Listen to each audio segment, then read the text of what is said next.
Well, let's get on to the AFC West preview. We got 4 teams. Joe, we're going to start with your team because we're getting the worst out of the way first. Bottoms up. All right. So the Las Vegas slot machines, they just have a bunch of slot receivers on their team. No, we're going to look at the Raiders. So the Raiders went 6-11 in 2022. Derek Carr went to New Orleans. There's been some weird stuff going on in the organization with Devontae Adams saying, hey, you know, blah, blah, blah, blah, blah. And of course he's going to talk shit. He came all the way to Las Vegas to play with his college quarterback, and then they ship him off. Don't sign him.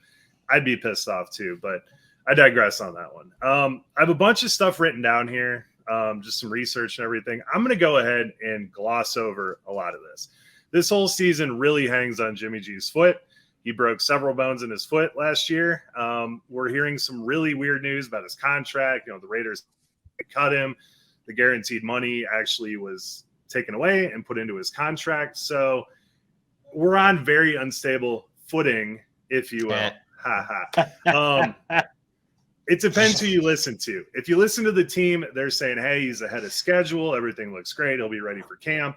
And that seems to be the general consensus on everything. But that is team speak. It is camp news, and we are at that time of the year. So we aren't going to know, unless some news breaks, where Jimmy G stands until training camp at the earliest. You know, Jimmy G averages 7.9 yards per attempt. It's basically the exact same as Derek Carr. We've seen him play more of this game manager role. I think, you know, probably we're looking at about the same quarterback play on there. So if he does play, you know, the rest of the team will be just fine. Aiden O'Connell's dude they drafted this year. He's a quarterback.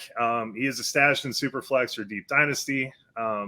He's really the only option outside of Tom Brady if Jimmy G does not play. So keep an eye on him. You know, speculative stash. Go ahead and I'm in Billy's conspiracy corner here. Got my tinfoil hat on. Josh Jacobs. Oh no, he had a cryptic tweet. Of course, the dude wants a new contract. He just saw what happened with Dalvin Cook. The running back position is getting absolutely boned. You know, if you look at analytically, it makes sense. But Josh Jacobs is the leader in that locker room. He had his career year last year, and you know, going back to it, he is the leader of the locker room. If you watch these videos and stuff, it's him hyping up the team before every game. Everyone seems to look up to him. So I think he gets his contract figured out. I think he's going to get it done. He should be just fine. We should see similar stats to what Josh Jacobs did last year. You know, they didn't draft anyone. They didn't sign anyone of note. So now the offensive line, they did sign Alex Bars to right guard. There's no way Alex Bars should be starting on any offensive line. So in my opinion, they got worse. So that plays out. But draft Josh Jacobs confidently. He was top 10 player last year in PPR scoring. Boom. Devontae Adams, really the only other one we really need to talk about here. Stellar year last year, number 9 overall in PPR. We'll have to see what the chemistry between Garoppolo and Adams looks like if Garoppolo does play. But Devontae Adams is getting fed the rock all the time. So it might not be great, but he's going to get a lot of targets. He's going to get a lot of play. I like Devontae Adams. I could see him taking a slight step back because of the chemistry, but I'm not too worried about it. And then you got Jacoby Myers, the big offseason addition.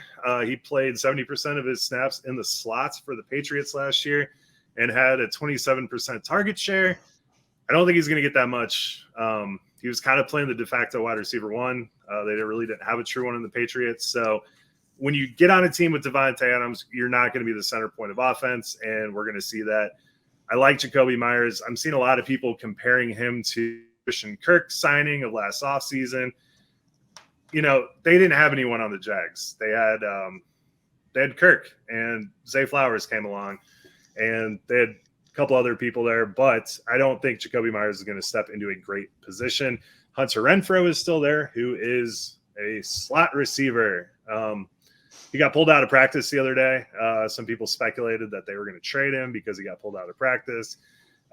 They save $8 million if they move from him next season. So I think Renfrow is still in silver and black for this year. He had an oblique injury and a concussion last year, but this year, should be just fine. I don't know how the snaps are going to shake out. I mean, unless they move Jacoby Myers outside, that's the only thing I can think that would happen. I think Renfro stays in the slot. So Renfro is definitely a buy low in Dynasty for me right now. They drafted Trey Tucker, slot receiver, deep guy, small guy. DeAndre Carter, Philip Dorsett, Cam Sims, and Keelan Cole is still there. Some of those guys are going to get cut. Don't even worry about them. Trey Tucker is a good guy to keep an eye on, super fast. So we'll have to see what the chemistry looks like on that one. And then really at tight end, you have Austin Hooper signed here, and they drafted Mike Mayer from Notre Dame. This is, and I want to pick your guys' brain on this right here because we know what Michael Mayer did. He was awesome, but he's a rookie. Austin Hooper is tight end 39 right now. He's going way late in drafts. And Michael Mayer is going as tight end? Let me look that up real quick. Michael Mayer is going as tight end 25. So, sorry, Hooper on Underdog in particular is going at tight end 59. I'd almost rather have Hooper to start the season here. I'm not expecting anything great from him, but I don't think that Michael Mayer is going to come right in and be the tight end one on your team. I really don't. No, honestly, rookie tight ends other than Pitts, who had a lot of yards actually his rookie year. I'll give you guys that. I was wrong about that part, but I got it right in the long run. Rookie tight ends usually just don't do it. And with the competition, it'd be different if he was the number one and the only one. But I don't see him going above and beyond. I mean, I don't think there's anything wrong with trying to put him at tight end 20, get him in the back end. But honestly, you're going to draft him and then you're going to end up dropping him. And you're not going to keep him on your rosters by the time he would be relevant. Yeah.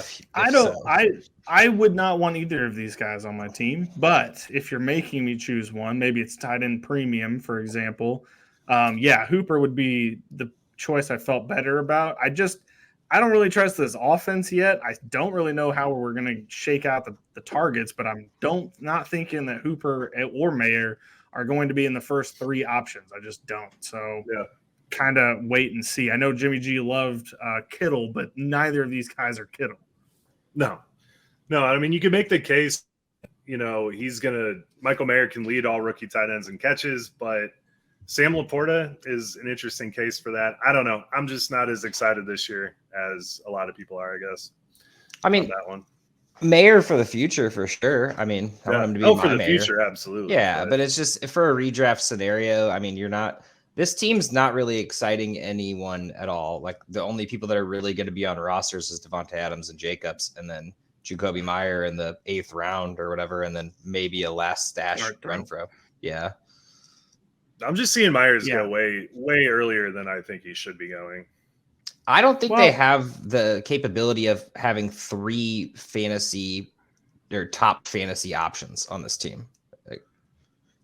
The only thing is if they go for Tom Brady. That's really the only. If he shows up on this team, I would feel better about any of Michael Mayer included, any of these guys. I think that would be the thing that would make me the most excited. I'm just here to give out the Aiden O'Connell take. Dude is ass. So do not think that when he gets in there, you're going to get a steal. I get it in super flex leagues. You may be, without a choice. But if you're anybody that thinks, okay, I'm getting a steal here, you're not. He's not good. He's not going to be good. And I can promise you that. I'm not just, I just don't want anybody to fall into that trap because he's not good. No, we can clip it and we can play it during the season if he plays. That makes a lot of sense. But on defense, you got Max Crosby, absolute animal, should be considered a top 3 defensive end for IDP purposes. Chandler Jones, probably nothing more than a defense D3 right now. The Raiders drafted Tyree Wilson as his replacement, so writing is kind of on the wall there. Tyree Wilson, yet to see the field, coming back from that foot injury, but I really think he's going to be awesome next to Max Crosby. I just don't know how early in the season we see that. The big name here is Divine Diablo. He's wearing the green dot at OTAs. He added 18 pounds of muscle to become a true linebacker, coming from the safety position in college. When he was healthy last year, he averaged 10.5 tackles per game in 7 games as a starter, and then he broke his arm. So they seem dead set on handing the keys over to this dude. And, I'm seeing I don't know if he's on any waivers in Dynasty. I wouldn't be shocked if he was. Because people have kind of going into year 3, people kind of given up on him. They did sign Marcus Epps, or Mike Epps, as I like to call him, from Philly. So I don't know if he's going to be a usable piece, but he should slot in there. I mean, really, overall on this team, I just don't know what they're doing, guys. I really don't know what they're doing. I have no idea. They have $3 million in cap space. They've drafted like ass the last 15 plus years. Yep. If they're going for it right now, because they gave Jimmy all that money, if they're going for it, then you would assume they would try to sign a freaking like Devin White, make a trade for Devin White, someone in this linebacker core to come in and do. I mean, the defense sucked last year. They were bottom third of the league. I don't know. I don't understand what type of management this team is under at the moment. I'll have to agree with you. I don't understand it quite either. I mean, IDP pieces, I will be picking a few of these guys off. But the offensive side is just sad. I've already seen people on Twitter trying to hype up Zamir White again. And I'm like, guys, we did this last offseason. You're gonna end up in the same result again. I know that I think Zamir White just like triggers people to remember, like, oh shit, he's up and coming. And it's like, no. Josh Jacobs is not going to relinquish any of that power. I think if anything, Amir Abdullah might be a better option, but no, don't fall for the Zamir White trap again. I mean, take your dart throw, man. I mean, but don't hype it up too much. Don't waste your darts. Don't throw one off the board just to do it. It's not funny. It won't get you any likes on Twitter when you were right about Zamir White for 1 week. No. Someone's going to totally victory lap that too when he has one good handcuff at best, my friends. Okay. The over-under for this team, 5.5. Wow. All right. So they start off with the Broncos, the Bills, the Steelers, the Chargers, the Packers, the Patriots, the Bears, the Lions, the Giants, the Jets, the Dolphins, the Chiefs, the Vikings, the Chargers, the Chiefs, the Colts, and then they finish up the season against Denver. I don't see any way in hell they get. Were they better than I remember last season? That schedule's hard. I mean, that's a pretty tough schedule. It's kind of a buzzsaw right there. It's kind of the division thing, though, where they kind of the same division plays the same division. We're gonna go through this, right? But like they should have gotten the worst teams. But like, man, that's gonna be tough. I feel like there's no way they're getting to 5. I don't think. Mm-mm. I heard about 3 that could happen, and then I think they'll beat the Broncos once. We could probably chalk that up. There could be another Patriots situation where Jacoby Myers throws the ball to the wrong team. That could cost him a whole game because he's now on their team. So, who knows? that might happen again. Who knows? But anyway, I don't know. 5 seems like a lot. There's no way. I got to go with the under just because of the uncertainty featuring Garoppolo right now. All right. It's too hard for me to be like, oh, yeah, they could do it because I don't know if they can. This team is just like, I just see them balancing like a bus on the side of a cliff, right? They could fall forward and win some, or they could fall and just plummet to their deaths. I don't know. That's just how this team's set up. I feel like we need to start looking at this team as potentially going for the number 1 pick. I mean, that's totally in play with A, that schedule, and B, just how good this team is, bad this team is. This is going to be a rough one. All right, well, we're going to just keep moving up the ladder. I don't know if we're quite to the top yet. Definitely not to the top yet, as I will say. Denver Broncos next up. And they were an absolute tire fire last year. So after this 5-12 campaign, I think they'll look to make this Russell Wilson trade not the worst trade in NFL history. So biggest addition on their team throughout the offseason was definitely Sean Payton coming out of retirement. But also did shore up some talent along the offensive front with Mike McGlinchey and Ben Powers in free agency. And that should help boost them from the 21st offensive line to maybe like the 13th, hopefully. I mean, maybe better. But from a fantasy perspective, Samaje Perine could be the week 1 starter at running back right now. So that's really your only fantasy headline news. And I think a lot of people are going to forget about this, although we'll get into that in shortly. Zach Allen also on the edge could fill in for some IDP rosters in the later parts of the year. Not notably a huge time in Arizona, but at the same time, he has had some pretty good games. So keep an eye on him. I'm not saying go pick him up right this second, but I'm pretty sure he's a free agent like all of our leagues right now because nobody has him anymore. So, well, key losses. Let's get into that. Right now it's the trade for Russell Wilson, but honestly, they really didn't lose a whole lot in free agency. So we'll just take the L there again for Russell Wilson, which we'll also get into. But lack of signings really didn't have a whole lot to spend either. So they kind of shored up the offensive line, and that was their biggest thing. And then in the draft, they go Marvin Mims with their first pick in the draft in the second round, or third round, I believe, which seemed kind of second. It was second. Yeah. Sorry. They had 2 third rounders. Yeah, seemed strange at the time, but with all the Sutton and Judy trade rumors swirling, I get it. They're looking towards the future, and they really need to make sure Russell has weapons. When they lost Tim Patrick, it was pretty terrible, and they just looked awful. So I think it's more about that. Notably in the IDP sense, there is Drew Sanders in the third, linebacker, who could have a decent role or at least come up later in the year. So, and then got some defensive back and a little bit of extra stuff. But honestly, this team looked like it should have been decent last year, and it's looking like it should be decent this year. They do have Sean Payton obviously now, and from 2006 to 2017, Sean Payton's Saints averaged 6th most offensive yards, and that was even with a couple injured Drew Brees years. Obviously, he did have Brees for those, so I mean, it's we could say Russell Wilson's an elite passer, and he has been. Obviously, has not been the last 2 years, but could come back for this. So, without further ado, let's get into this offense. So we got Russell Wilson. He had thrown for 20 plus touchdowns in every single year of his career up until his last year in Seattle. So I'm thinking Peyton should look to go to the air pretty early and often with Russell to try to get his swagger back, and especially with Javonte being potentially out or not fully healthy at week 1. I'm not saying Russell Wilson's going to be a top 5 quarterback. I don't think there's anyone out there, and if there is, they're wrong. But I personally do think he could crack the top 10. It really does fall off a cliff after, the Lawrences and Burrows and Herberts. And it's currently going at QB 17. So he should be on everyone. He should be rostered everywhere, even in redraft. And personally, I'm going for him as if this is a league that I'm going late quarterback in drafts, this is my backup. So Dak or Russell Wilson, something like that wouldn't be upset, and it should keep you competitive and week in, week out. So I don't know. I'm not stoked, but with Sean Payton here, I have to at least give benefit of the doubt, and they have to make this look like it wasn't terrible. So into the running backs, Javonte. And I'm a Javonte truther, and I hope I'm not doing the same thing I do with Bateman. But at the moment, we have no idea when he will be healthy.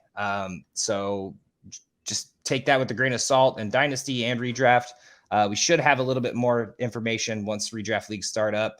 But he is practicing at OTAs, which is kind of off to the side, I'm pretty sure, but at the same time still is practicing. So he's out there. If you're drafting anytime soon, for whatever reason, I'd take advantage of his current draft stock, especially in Dynasty, but I'm sure it's probably a little higher. At the moment, he is running back 27. All the running back rumors keep swirling for this team. They might get Cook. They might get, Zeke, or someone might be there. Personally, I think that this stock will go up a lot by the time the draft comes around. We're going to get a lot more news about him. So probably more in the, running back 20 spot, which is where running back 15, running back 20 wouldn't really be out of the realm of possibility here. A lot of people come off a little slow off the ACL injuries, so definitely temper expectations. But this is the cheapest price tag you'll ever get for Javonte in redraft or Dynasty. So I think you go get him right now if you can in any league that you're in. I think that he's going to be good. It's hard to tell with that injury coming back from that. But they obviously do have confidence in him because they didn't sign anyone to officially take over his job as of yet.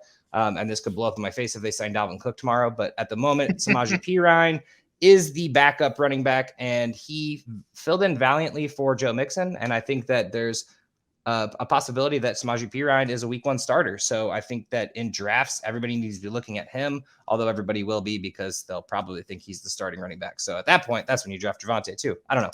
Just we'll see about this one. It's really hard to tell at the moment, but I'm a big fan of both of them. Perine is definitely a backup.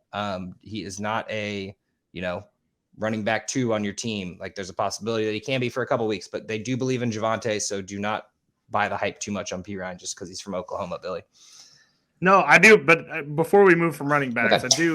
I do have to ask. Like, it's really concerning if they sign one of these running backs, right? Like, if they Yes. sign Zeke or Dalvin Cook or anybody, like, I think that is a majorly bad sign for Javonte. Maybe his health, maybe not even him just being there, maybe just his health. But like, if they sign somebody in the next couple weeks, that is a huge concern for me. So, are you a little bit hesitant now, or are you just going to wait until see because nobody's drafting yet and redraft, so not really any major concern right now. But like, are you kind of hesitant thinking about it right now?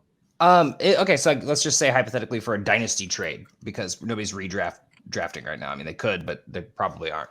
But or like a startup, I'm getting him. He's 2 years into his rookie deal. He's going to continue to be good. It's not just because this ACL injury. I don't know if he'll have. I'm not confident in him having a RB5 year this year or really ever.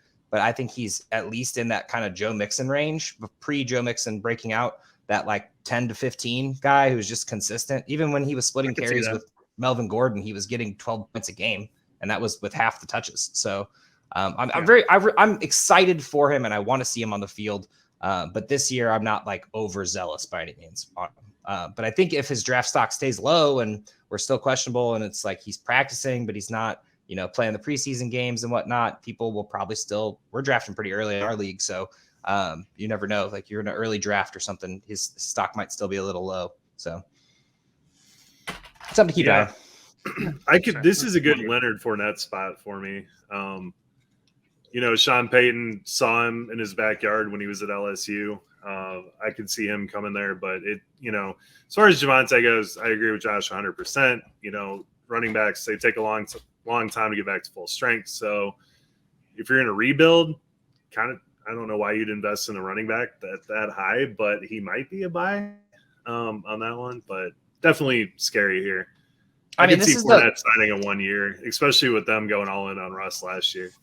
I was going to say, yeah, they're definitely going to have to go in. So if we see something like that, we know it's happening. If they sign a, Mike Boone type running back, then we're not really too worried about it. But, that's just more of, hey, he might not be healthy yet. But if they sign a Fournette or a Zeke or someone big, even if it is just for like Kareem Hunt for a 1 year deal, that means Javonte is not playing this year more than likely, or at least they have no confidence in it playing. So definitely keep an eye out. Tyler Batty went there last year, man. Yeah, but they're in a position where they would have to sign they need a star running back. They need a star everything, which we'll get to in a second. So, preach. All right. Well, anyway, let's get into the stars. We got Jerry Jeudy. There's also been rumors of wide receiver trades. At this point, everything's rumored for the Broncos, and it's because everyone knows that they have to win now. So I personally think if it's going to be anyone, it's Sutton, just because of the deals and the age. Not that he's old, but he's older than Jeudy. Also, Jeudy had the better year and continued to be. He's definitely the guy to target on this team.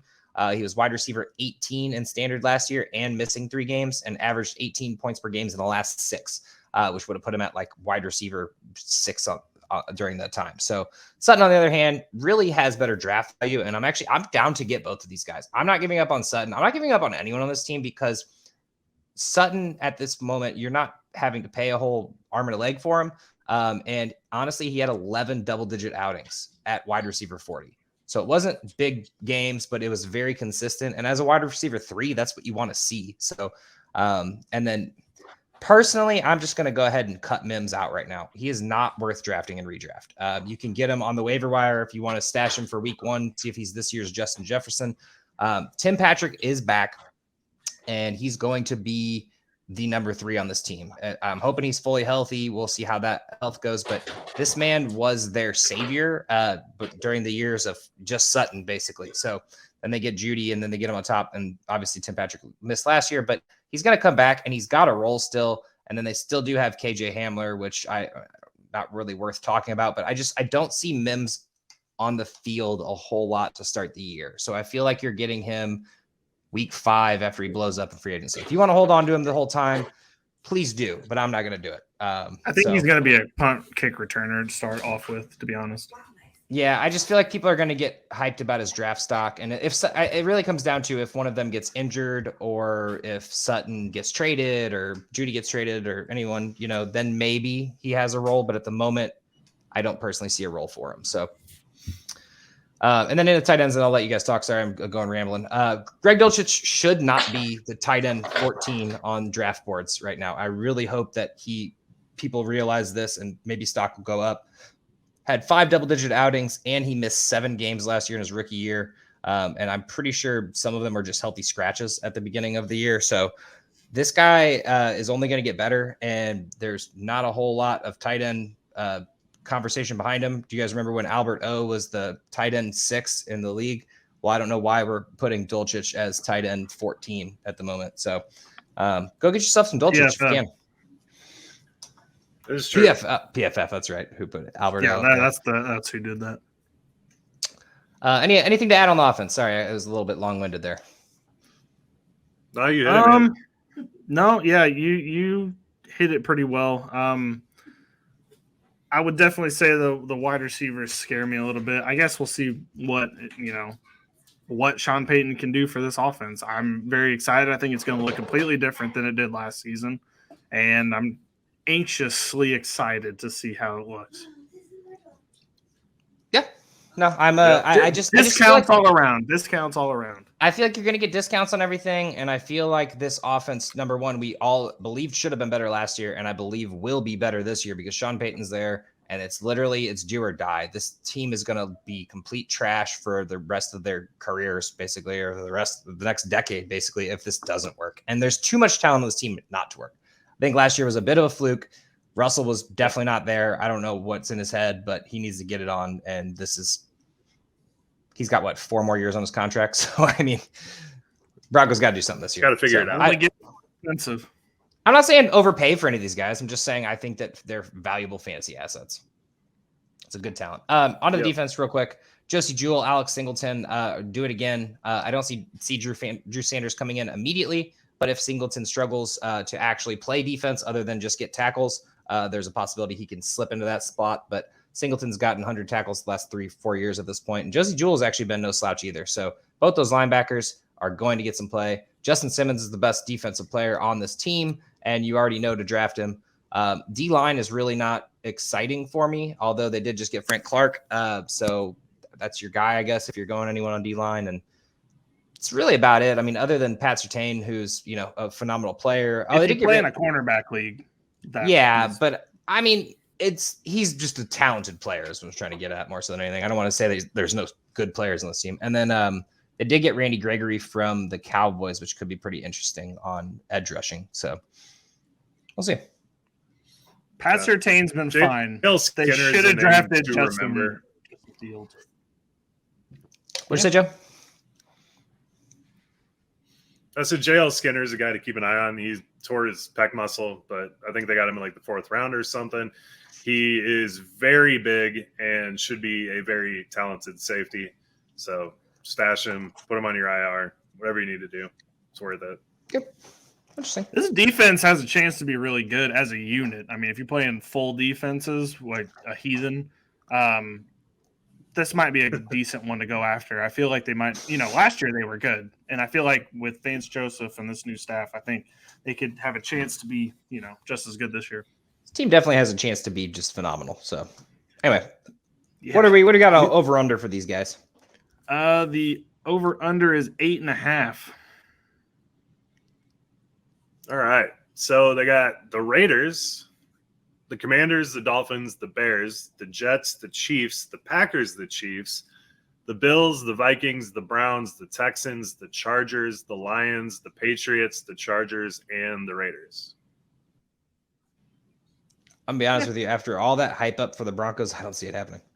I could see them getting to 9 and 8. I don't think that's out of the realm of possibility. Yeah, I see 500 in that. So yeah. I was thinking 8 and 9, exactly. And that was a bit of a stretch. The thing is the Denver climate gives them a little bit of a home field advantage to where I think they could potentially win a couple more games that they probably shouldn't have won.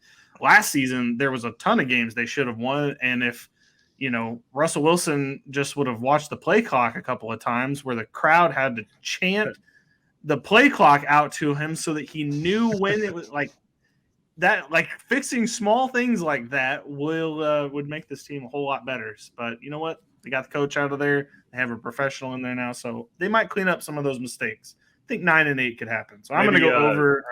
Maybe Jokic will come play tight end for him and get him. That guy does not want to be. That guy wants to be away from America for a little while. Did you hear that interview where he said like 3 times? He's like, "Yep, job's done. Just want to go home now." Then they just kept asking him literally does not like playing basketball. He like plays basketball the way that like we work our jobs, where it's like, "Yep, just want to go home, hang out with my family, and ride my horses." That's really all I want to do. Tired of talking to you. Let me go home now. Yep. And I know when they told him, they're like, yeah, there's a parade on Thursday. He's like, a parade on Thursday? Like, I know, I want to go home. Like, that's just that was phenomenal. Wild. Absolutely wild. Love Jokic. He's just a working man making $54 million, but he's just like the rest of us. Doesn't want to go to work. Who loves their job? You'd think he would, but I guess not. It's like he's like the Christmas party, and he's like, "No, I don't want to go. I just want to go home." Right, exactly. Okay, moving on to the Chargers. I'm going to teleport us back to January 14th.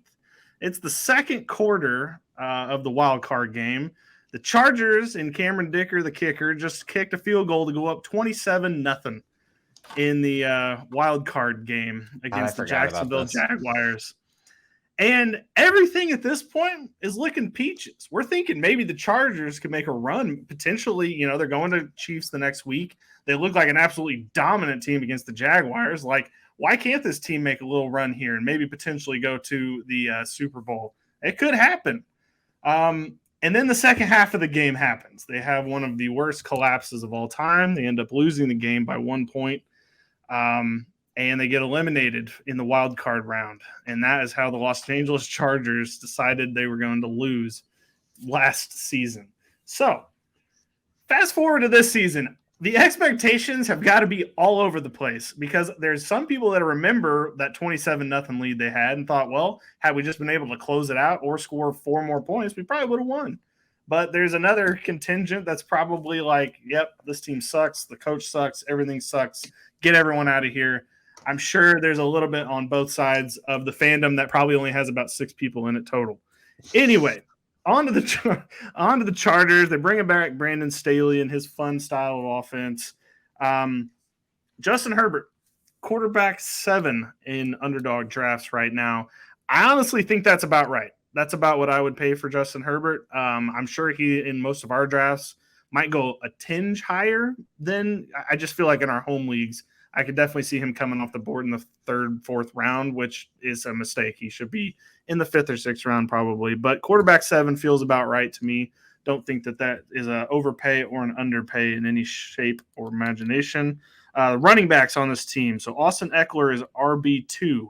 Still getting – people still believe in Austin Eckler, despite him asking for a trade or a contract talk before the season. I think it would have been a huge mistake for him to hold out because we're seeing kind of what the running back situations are for teams and for players out there. And I think just sticking with the situation, writing it out with a contract you have now, and then figuring it out now after the season is potentially the way to go. But I guess we will kind of see how that shakes out for Austin Eckler. But right now going into the season, he is running back 2. Hopefully Herbert is fully healthy this year, but it sure as heck helped Austin Eckler last season because that check down Charlie, Justin Herbert, decided every pass in the game was going to go to Eckler. And it was wonderful for Eckler, managers, but for everyone else, it was kind of like, all right, bud, we need our wide receivers to do something. The other running backs on this team, Josh Kelly is running back 71. No thanks. And Isaiah Spiller is the other running back on this team who's going as running back 86 right now. I really think that there's a chance one of these guys, maybe it's Spiller, maybe it's Kelly, maybe, and this is the big one, maybe there's a guy not on this team right now that's going to hurt and jump in on those carries and touches. This seems like a Fournette or a Zeke Elliott place as well, because I don't think that they love going into the season with Spiller and Kelly as their RB2 and 3 at this point. But we'll see. We'll see. We'll get into that. I'll get through wide receivers real quick, and then I'll get your all's opinion. Wide receivers on this team, we got Keenan Allen as going as wide receiver 19. Mike Williams, wide receiver 24. Quentin Johnston at wide receiver 42, and Josh Palmer as wide receiver 92. I think you're getting good value on all of those guys. I think Keenan Allen, as old as he may be, which he's not super old, but he's kind of old, is a pretty decent, good value at wide receiver 19. As far as Mike Williams and Quentin Johnston, I think it's going to be a flip-flop. I think Mike Williams is going to start off the season as the guy everybody drafted, thinking he's just going to run it back like he has the last couple seasons. But as the season progresses, I think we're going to find out that the rookie Quentin Johnston, who they took in the first round, is kind of the guy that you want on this team, especially as the number 2 option. And then you always have the injury bug, whether it's Keenan Allen, Mike Williams, anybody else, Jalen Guyton last season, like somebody's going to get hurt. And therefore, Quentin Johnston will have his chance to make his mark early and often on this team. And then finishing out the tight end, Gerald Everett is tight end 18 right now. He was very usable last season. He was a tight end 1 for a lot of the season. He kind of fell off towards the end. But for that first half of the season, we were like, what in the hell has gotten into Gerald Everett? He was a DK darling for us there at the beginning of the season. But as the season went on, he kind of, went back to being Gerald Everett. Clock struck midnight, pumpkins started to turn, everything started turning back into what they were supposed to, Cinderella. And that was the Gerald Everett season. But guys, what do you think of this offense? Is there anybody I haven't mentioned that you might be targeting yourselves? You talked about literally everyone on their offense other than their offensive line, which, you can't really target them in fantasy football. No, honestly, you should be able to. You should. Well, you can if you play all 22, but don't tell Jordan that. Yeah. No, my biggest thing about this is this for Eckler. I really hope that he does stay here this year because he saw like you said, he saw what happened with the running back market. And this is really the last hurrah of being able to keep this gang together. This is probably Keenan Allen's last year as a Charger. It's probably Eckler's last year as a Charger. They're going to be in rebuild mode a little bit. It's going to be a soft rebuild. They still got Herbert for the long term and Mike Williams and now Quentin Johnston. That was the reason that signing came. A lot of people get confused why these people draft these rookies. Isaiah Spiller, it's another person that I'm kind of thinking about this year and really more in Dynasty, but really in redraft too. Because if anything did happen to Eckler, they have to fix that and figure out what the fill-in is. And they didn't use Spiller for shit last year. So I think the chances of him actually getting some use this year, I'm not saying target him in redraft, but keep him on your watch list. Just think about him, because they drafted him pretty high, and he was going to be RB3 out of the rookies last year, and then sat behind Eckler the entire year. So, are you throwing out the term post-hype sleeper, Josh? Post-hype sleeper. Yeah, no, I like Spiller. I haven't really had much success acquiring Isaiah Spiller. People are kind of in the same boat we are. We're like, it's weird here. I've floated plenty of trades out for him. Everyone knows how I feel about Mike Williams. Billy, I think you nailed it, that Quentin Johnston is going to take a lot from him this year. Those are really my only 2 thoughts on this offense that you did not cover. I'll say one. You did cover. Oh, okay. Yeah, sorry. I will say one thing. Keenan Allen, I think people saw his stats dip last year, and they're thinking that at his age, he literally got injured. I just want to let you know that. He was going to do the exact same thing he does every year. If he didn't miss the Justin Herbert was hurt, if watching Justin Herbert play, it hurt me to watch him play because clearly he was in pain the entire season, and him just having to dump the ball off, it was sad to watch because he clearly knew that he did not want to play that way, but that's just what he was forced into doing. So it's kind of sad. I still think they're adding a running back here. They've got I think $8-9 million in cap room. I think that they might add somebody. I don't know who it's going to be. Probably not like a Dalvin Cook. I think that kind of is a hat on a hat with Austin Eckler, but potentially someone else. That would be the perfect place for him to go, Cook. But that's the same. They're the not same really guy. though. There would. No, I know, but he wants a ring. I would say Zeke would be a better fit here. Cook's going for where he's getting the starting job immediately. Eckler will just file for a trade right then and there if they sign Cook. Zeke, I think they could understand that they need a big guy. I mean, they've done it their entire like last 15 years. They've had a small guy and a big guy. And I don't know why they stopped. I mean, we hated Mike Tolbert when he was there, but he served a purpose for regular football. And I mean, they got Isaiah Spiller, who's not like necessarily a big guy, but could be that guy, but they don't use him. So, I mean, a Zeke signing would make sense, like a ground and pound. He'd steal a lot of touchdowns from Eckler, and I think Eckler's value would dip a lot. I'm not super excited about drafting Eckler and redraft, honestly. I think that I'd rather go for a Saquon or someone. He's going to go in the first round, and that's kind of a dangerous thing. It's dangerous, but he does do it. I mean, look at the Yeah. stats, man. I mean, he just continues to do it. He is that guy. So, Yeah, no, you're not wrong. He was running back 1 in PPR last season. So more targets than 80% of the receivers in the league. Didn't get there by mistake. All right, let me touch on the defense real quick. Man, this defense on paper last season, we were just like, okay, this team's winning a Super Bowl for sure. Not really the team that we kind of, or not especially the defense that we thought they were going to be. However, Derwin James is still Derwin James. He's among the best safeties in the NFL. I think that you can still draft him confidently in the first couple rounds of an IDP draft and not feel bad about it. They added Eric Kendricks as a linebacker. I think that's a huge boost. Eric Kendricks is, he always shows up. Like, that's the one thing you're going to get from him. You're always going to get, his best effort. They've really been needing a linebacker after how disappointing, especially Kenneth Murray's been in the past couple. They still have Joey Bosa, who, while the stats are not amazing the last couple of years, they're still solid, still a solid contributor. Khalil Mack is there. He is out on the field. They drafted Dian Henley, who is a lot of people's pick to be a potential starter on this team. They think he's going to usurp Kenneth Murray by the start of the season.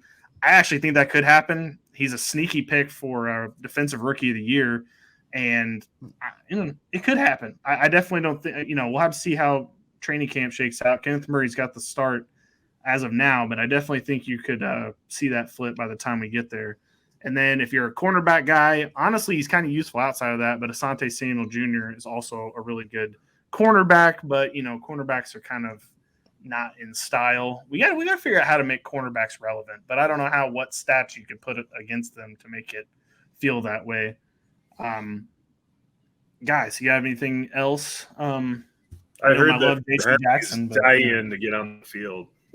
He is dying to get out there. That is for sure. Love that. That's all I have. You pretty much nailed on the head with the defense. You did good, man. Oh, thanks, guys.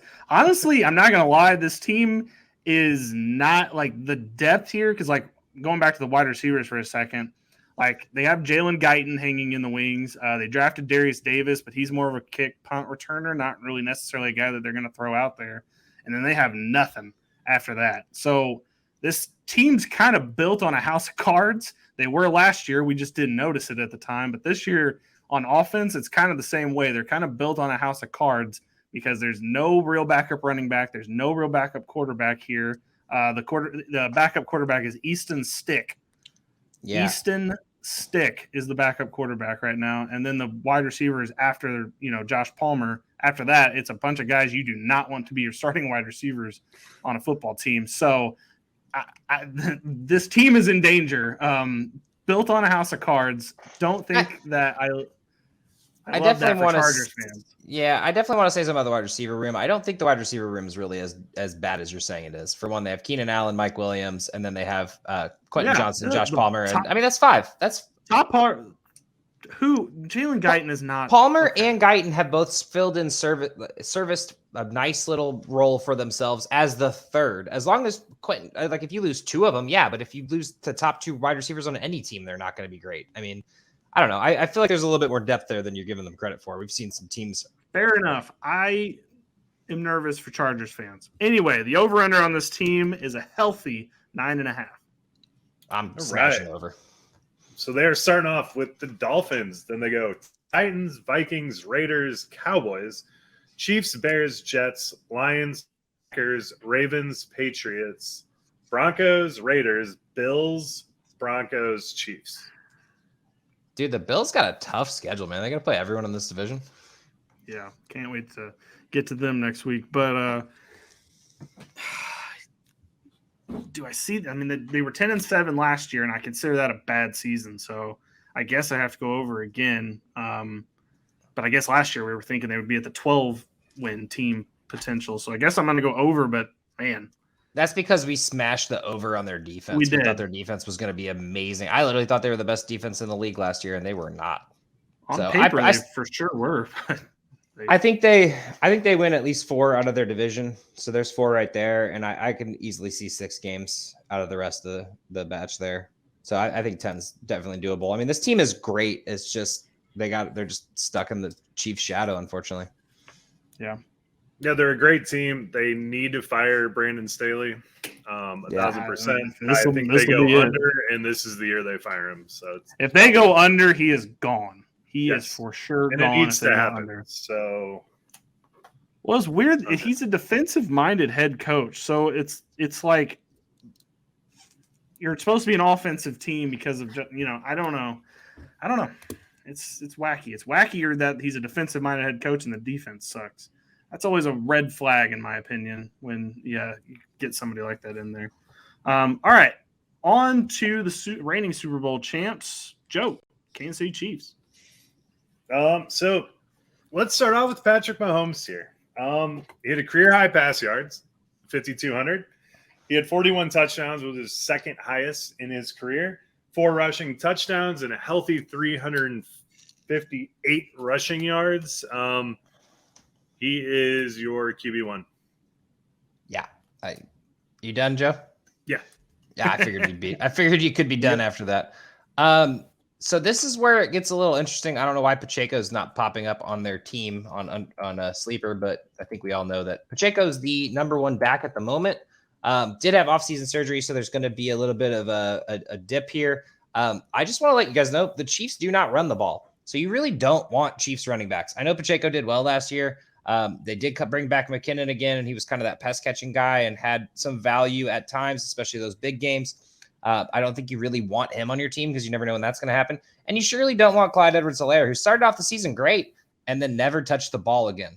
And he got injured later, but he was healthy during the times where he took the dip week 5. So, one thing about this team is they throw a lot. We thought last year might be the year that they decided to go with the run because they lost Tyreek Hill. Nope. Patrick Mahomes is still throwing the ball over and over and over again. And another 5,000-yard season is probably on its way. I don't know where they get it from because they didn't really have a receiving core last year other than Travis Kelce. So, yeah. Well, and then moving on to the wide receivers. So Travis Kelce is still the wide receiver 1 on this team. They can call him a tight end all they want. We know what he really is. He is the wide receiver 1 on this team. But their wide receiver 2, back up for grabs. Juju Smith-Schuster was there last season, had 100 targets. All of those are vacated. He is with the Patriots now. So he is, those targets are back on the table. So here are our contenders. Here are a little bachelorette situation. So we have Sky Moore, who they drafted last season. We kind of thought he was going to be the guy by the season's end. Didn't really ever show it. Got 33 targets, only caught 22 balls. So kind of tough to say that he's going to be the number 1, but he is the starting wide receiver right now. Second on that list is Marquez Valdez-Scantling, who was there last season. He was the wide receiver 3 with 81 targets, 42 catches. Thing about Marquez Valdez-Scantling is he's not exactly a guy that you're wanting on your team. You want Marquez Valdez-Scantling to be clogging someone else's bench. You don't want it on yours. You need to get some drain cleaner and get him off of your team if that is somebody who's clogging your roster. And then the last one is our wild card of all wild cards, and that's Kadarius Toney. We don't know what we're going to get from Kadarius Toney. It was hit or miss last season. It was pretty good in the Super Bowl run, but we still haven't really seen it from him either as far as like what the profile is of a wide receiver 1.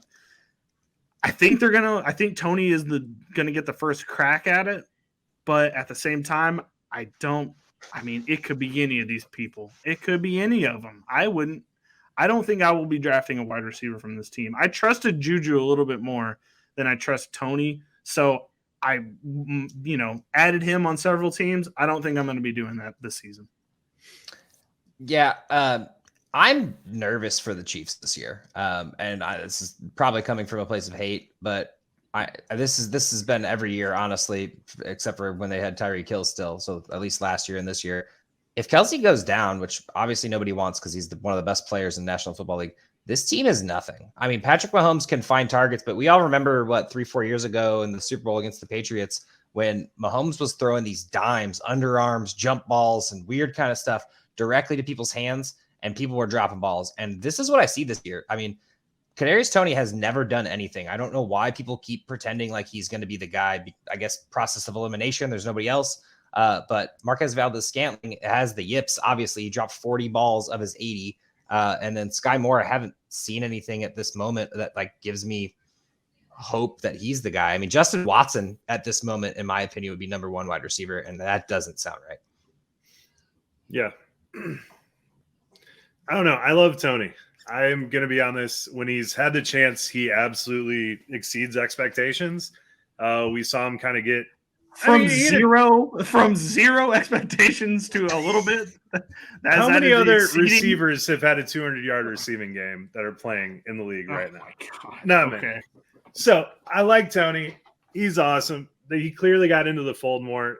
He's going to get the first crack at it. But would it surprise you if Richie James was the wide receiver one on 6 of the games, if he goes out there and leads wide receivers? Kelsey's your wide receiver one. He would have finished as wide receiver 5 in fantasy last year. So as long as he's healthy, I think they keep rolling.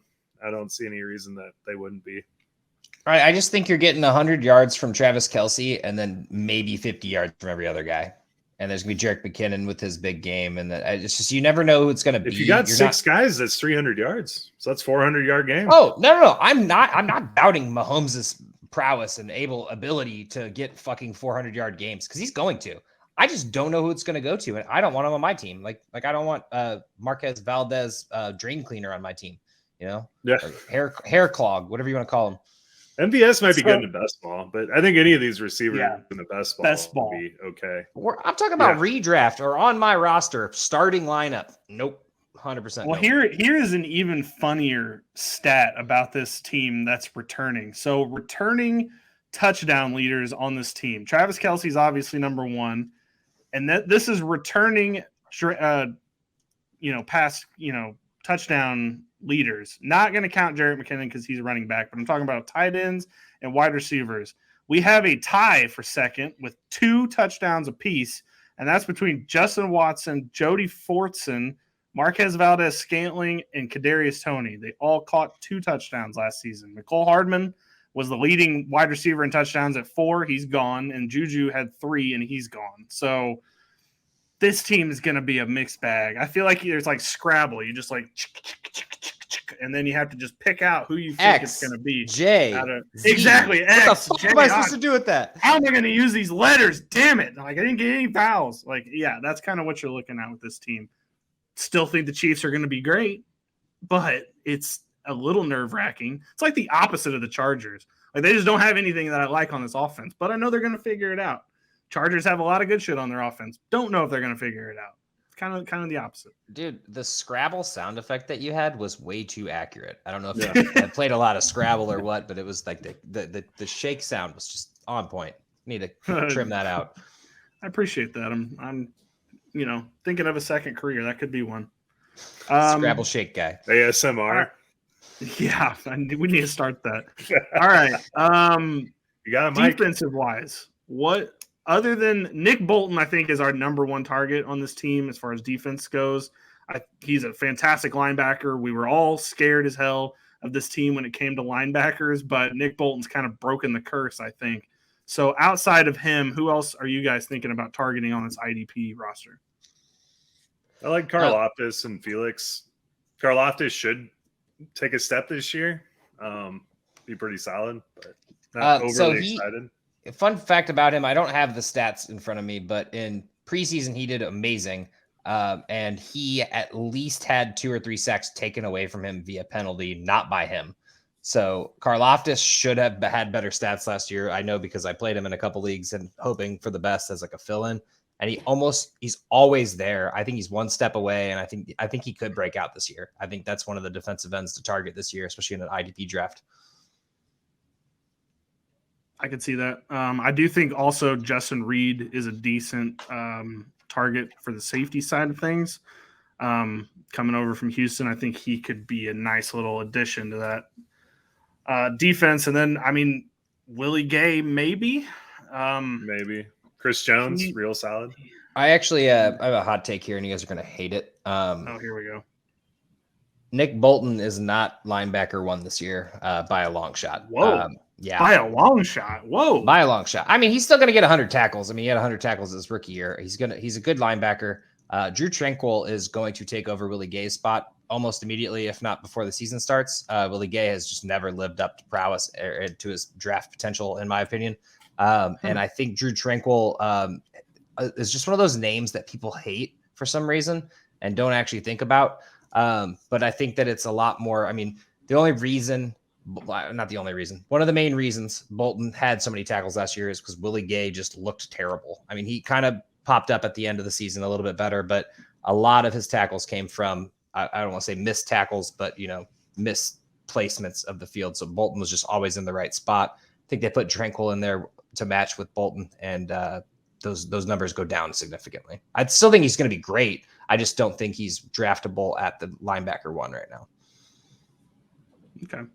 That's fair. I like that. I like that as a hot take.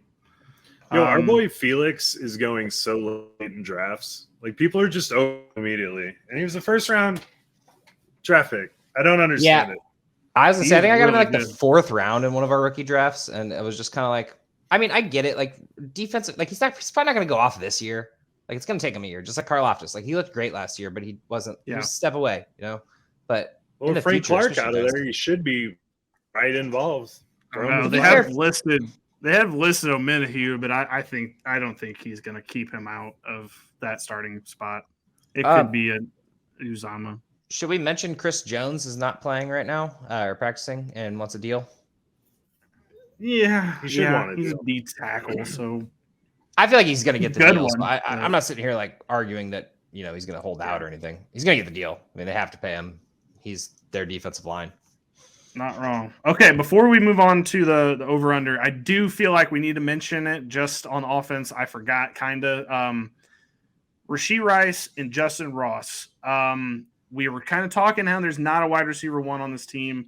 Any chance that second-round pick Rashee Rice or recovering from neck injury Justin Ross comes in and potentially makes a little noise in the starting lineup? Why do you guys say it like that? You could have just said, I don't think he should play football anymore, but people want to make him a thing. And I'm like, okay, well, let's see what happens, I guess. That's very dangerous. I honestly did kind of forget about Rashee Rice. I think that that would be my favorite at the moment. I don't usually bite on the rookies, but this is one of those situations where a rookie's going to come in and have the chance to be that guy. We thought that with Sky Moore, and that blew up in our face. They are not good at drafting. I didn't think that. They're not good at drafting wide receivers. That's for damn sure. Other than Hill. That was Joe. Well, they didn't draft Justin Ross, so he's going to be good. That's true. He was undrafted because of a neck injury. Shouldn't be playing football. Okay, I like Rashee Rice, but Justin Ross I talked myself into it. I took a stab at him. No.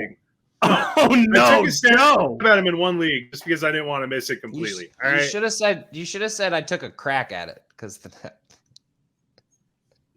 Jesus Christ. I took a cervical injury about it. Okay.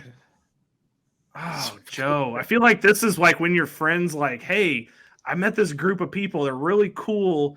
They kind of all hang out together, don't really talk to anybody else, and they want me to cut my family off. Like, I feel like this is the time we need to talk to you about this. Justin Ross is not the answer, Joe. It's not. I feel like we're talking about a shot on him because of the pedigree, the talent. I know the injury, but we've seen crazier stuff, man. Well, listen. You're over here.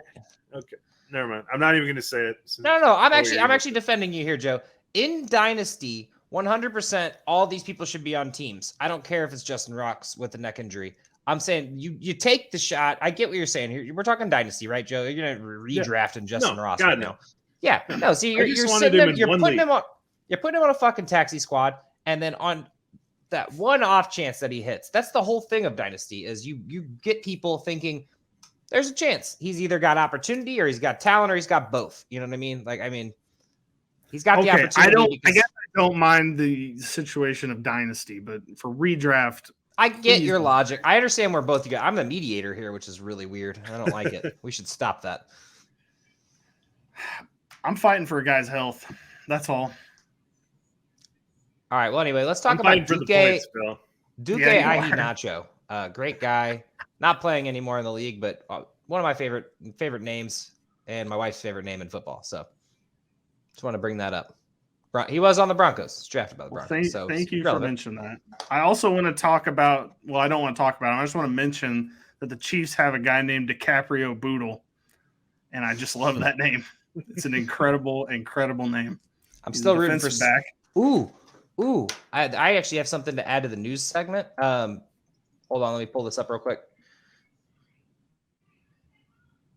I love this. Oh yeah. Silence. Oh yeah. Wait, no, wrong team.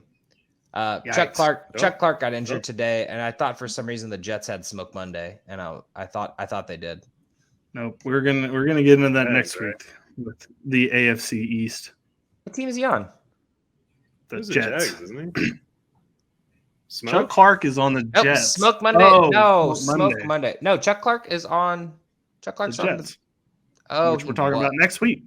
Yeah, that's what I thought. But I thought he did get injured today, and I thought that Smoke Monday was on the team, but he's on the Saints. I'm wrong.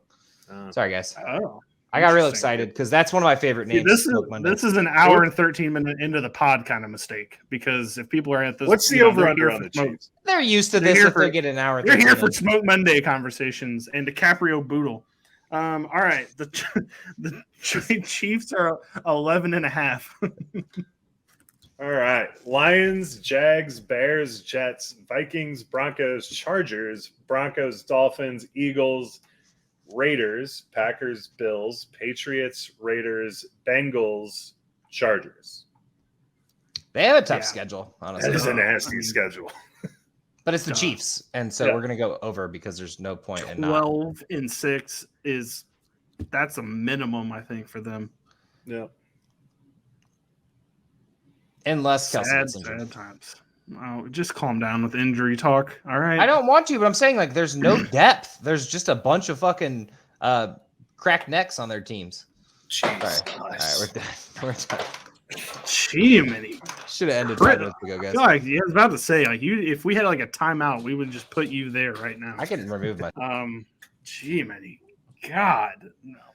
Guys, it's one thing to talk about. It's one thing to talk about neck injuries. It's another to talk about the actual, like, making puns off of it. It was just. You brought it up, man. To be fair.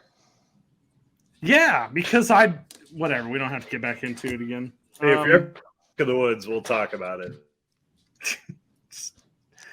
Just get us out of here, Joe. Just in the neck of time. Like, just get us out of here.